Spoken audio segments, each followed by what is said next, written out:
अब दून अस्पताल के आईसीयू वार्ड में जल्द ही वृद्धि होने वाली है। आपको बता दें कि दून अस्पताल में चिकित्सा अधीक्षक रविंद्र सिंह बिष्ट ने बताया है कि मैन पावर की कमी की वजह से दिक्कत आ रही थी, लेकिन अब 250 के करीब नर्सिंग स्टाफ मिलने जा रहे हैं। 40 बेड का आईसीयू खोल दिया जाएगा, जिससे आने वाले मरीजों को आईसीयू वार्ड में कोई समस्या नहीं होगी। आगे उन्होंने ये भी कहा है कि अल्ट्रासाउंड के लिए 2 रेडियोलॉजिस्ट डॉक्टर हमारे पास पहले से ही काम कर रहे थे। इसके अलावा अल्ट्रासाउंड और साथ ही साथ आइसोलेटिंग एजेंसी के थ्रू अब डॉक्टर्स और यूनिट्स को यहां पर तैनात किया जाएगा, जिसके चलते अब अल्ट्रासाउंड से संबंधित मरीजों को भी कोई दिक्कत नहीं होगी।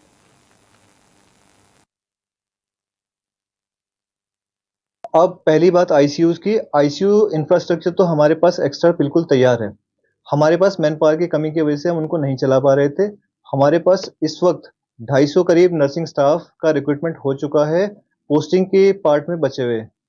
जैसे कि आपको पता ही होगा, माननीय मंत्री जी के आदेश हैं कि अगले 10 दिनों के अंदर इनका ज्वाइनिंग दे देनी है हमने। तो जैसे ही 250 लोग आते हैं तो हम करीब 40 बेड का और आईसीयू हम खोल देंगे। इंफ्रास्ट्रक्चर रेडी है, हमारे काम पूरा हो चुका है।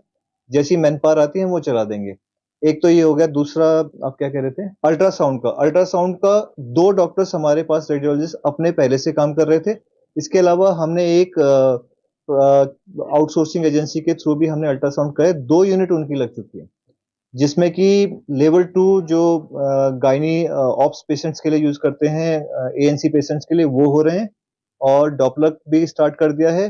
तो होपफुली हमारा जितना बैकलॉग है पेशेंट्स का वो उसमें कवर हो जाएगा। और अगर इससे भी कवर नहीं होगा तो हम इस स्थिति में है कि हम नंबर ऑफ अल्ट्रासाउंड और बढ़ा सकते हैं। वो इवेल्युएट करेंगे, जैसे जैसे पेशेंट की रिक्वायरमेंट होगी हम करेंगे। बट हमारा जो टारगेट है वो ये है कि हम जल्द से जल्द